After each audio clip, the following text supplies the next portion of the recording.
Dois dedos de conversa. Todos os dias. Dois dedos de conversa. Uma rúbrica de João Figueiras e convidados. Na Alvor FM. Hoje, em Dois Dedos de Conversa, temos novamente connosco o Dr. Dário Perdigão. O assunto hoje que nos traz cá é a diabetes, não é, doutor? É verdade. No fundo, o que é a diabetes? Olá, bom dia em primeiro lugar, João, e bom dia a todos os ouvintes da Alvor FM. Vamos falar então um pouco da diabetes. Como uma pequena resenha histórica, a primeira referência à diabetes é de 1872, quando foi descoberto um papiro egípcio que dataria de 1500 a.C., com a indicação de uma doença onde existiria uma emissão frequente e abundante de urina. Posteriormente, no século II d.C., na Grécia Antiga, surgiu o nome de diabetes, que se atribuiu a um discípulo de Hipócrates, que se chamava Arateus, e que significava passar por um sifão. E porquê? Já que a poliúria, que é a emissão frequente e abundante de urina, que caracterizava a doença, se assemelhava à drenagem da água através do sifão. Exato. Ainda nós temos mais dois apontamentos em relação a esta fase histórica. Willis, no século XVII, provou a urina e referiu que era doce como o mel. Pois, o açúcar está lá. Exatamente. E no século XVIII, Cullen sugeriu o termo mellitus. Mellitus provém do latim mel. E então o que é diabetes? A diabetes é uma doença crónica que é caracterizada pelo aumento dos níveis de açúcar, também chamados glicémia, no sangue, e este aumento é definido por uma hiperglicemia, que pode ser por uma insuficiente produção ou insuficiente ação da insulina e, por vezes, a combinação destes dois fatores. Exato. Doutor, tem-se verificado ao longo das últimas décadas um aumento exponencial de diabetes, geralmente nos países ditos civilizados. É verdade. Esta é uma das doenças que maior prevalência tem por todo o mundo, não só atualmente nos civilizados, mas também nos países de primeiro e segundo mundo. É uma doença que tem a ver essencialmente com a parte alimentar e com o sedentarismo. Com o passar do tempo fomos ficando mais sedentários e nos alimentando pior. Embora as pessoas partam do princípio que comer certos e determinados alimentos que são publicitados na televisão e nos outdoors e em grande quantidade seja comer com qualidade, o que está completamente errado, não é? É verdade. A produção dos alimentos hoje em dia tem uma grande quantidade de carboidratos, de hidratos de carbono, e porque é um alimento fácil de produzir e barato também, e como tal tem como consequência esses aumentos dos açúcares constantes no sangue, fazem com que naturalmente a diabetes possa surgir, que surge muitas vezes numa fase mais tardia da vida e que portanto, têm esta característica destes aumentos dos açúcares. Doutor, e o início de diabetes evidentemente tem a ver com isso que já referiu, um sedentarismo, tornamos sedentários, não nos movimentamos e com uma alimentação errada.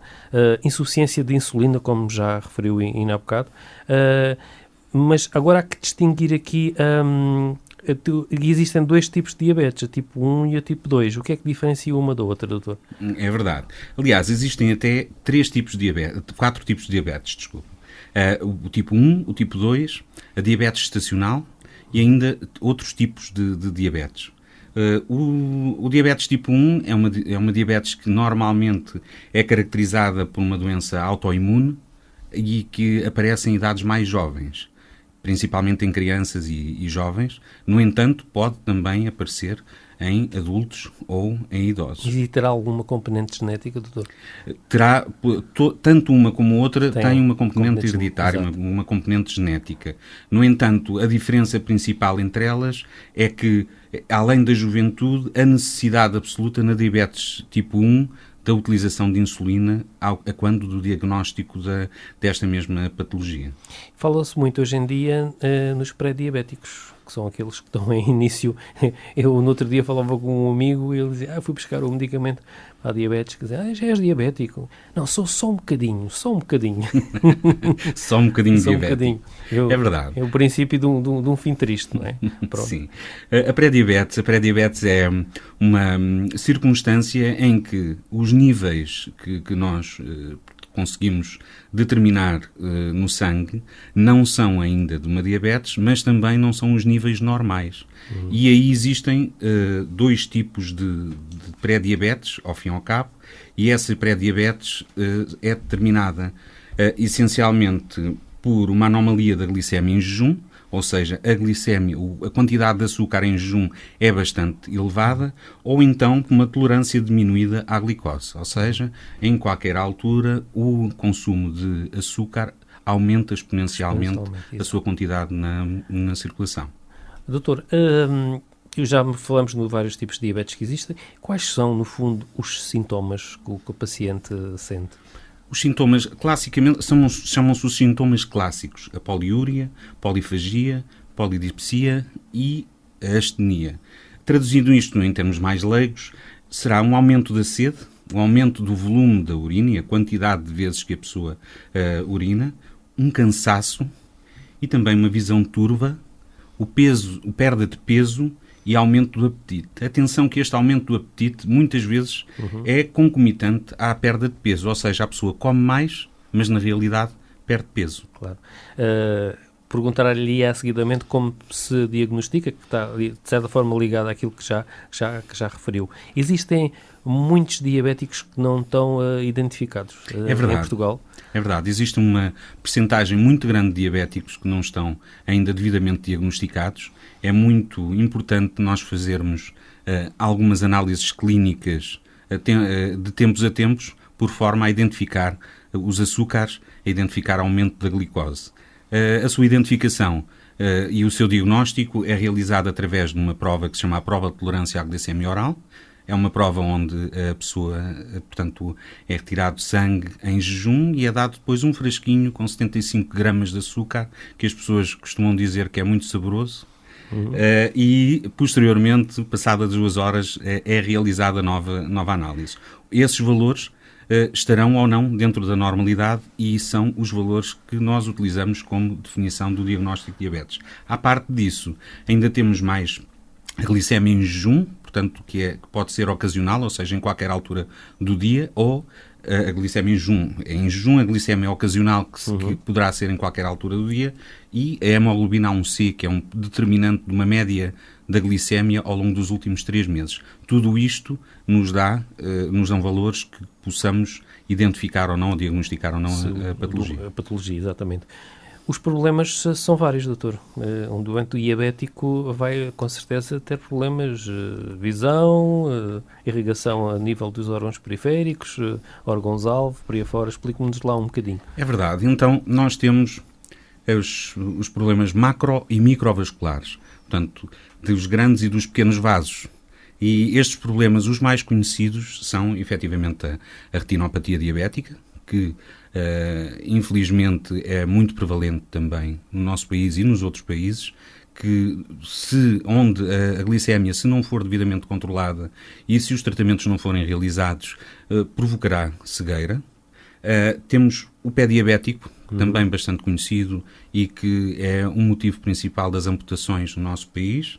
E, por fim, a nefropatia diabética, os problemas no rim, que é o grande filtro do nosso corpo e que se degrada ao longo dos tempos devido a esta patologia, principalmente quando ela não está controlada. Ou seja, a diabetes é uma doença que é uma doença crónica, tendencialmente progressiva, mas a atenção é que os níveis de glicemia devem ser devidamente controlados. Doutor, já se pode considerar um caso de saúde pública? Já tem essa dimensão ou não, por enquanto? É interessante, mas é interessante essa pergunta. Cada vez são mais os diabéticos, não é? E cada vez mais novos. É verdade, cada vez mais novos. Porquê? A alimentação cada vez é pior. É pior. E o sedentarismo cada vez é maior. Sim, é um caso de saúde pública? Em minha opinião, sim. É verdade que é um caso de saúde pública. Deveria haver maior concentração dos nossos governantes naquilo que é a prevenção de diversas patologias. Esta é uma delas. A despesa é imensa com os doentes diabéticos e, na realidade, com alguma prevenção conseguiríamos, com certeza, muito bons resultados. E o que fazer? Que tratamentos, doutor, existem disponíveis para combater a diabetes? Pois bem, em primeiro lugar, e como temos falado até agora, a alimentação é o tratamento maior. Exato. Não é? A redução... Só que muitas vezes é muito difícil fazer com que o doente inverta um bocadinho os hábitos alimentares e tudo mais, não é? É verdade, mas também temos de ter consciência que esta é uma patologia. E é uma patologia que, embora não se morra de diabetes, morre-se daquilo que a diabetes nos, infelizmente, dá. Portanto, o que nós temos que fazer é alimentar-nos bem. Muitas vezes por dia. 2 horas em 2 horas e meia a 3 horas em 3 horas. É importante beber muita água. É importante ter atenção à quantidade de carboidratos que nós consumimos diariamente. Estes são os fatores principais em termos do controle da patologia. Obviamente, como em qualquer outra situação, o exercício físico é também muitíssimo importante. Especialmente, basicamente, a caminhada é um bom exemplo. Caminhada, uma meia hora por dia, mas atenção que não é olhar para as lojas.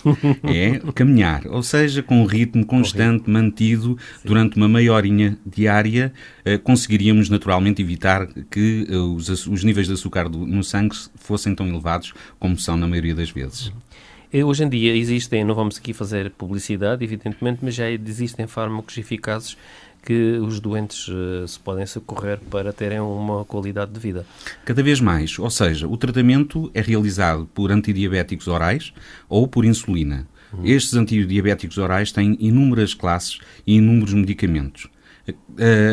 Portanto, a prevalência da diabetes é tão elevada em todo o mundo que as empresas farmacêuticas olharam para este mercado como um mercado muito abrangente e então investigaram muito. Sim. E ao terem investigado muito, acabamos por ter muitas armas ao nosso dispor para conseguir lutar com esta epidemia, quase se pode chamar, que é a diabetes.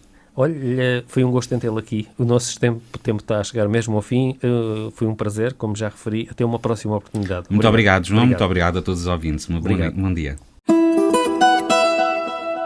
2 dedos de conversa. Todos os dias. 2 dedos de conversa. Uma rúbrica de João Figueiras e convidados. Na Alvor FM.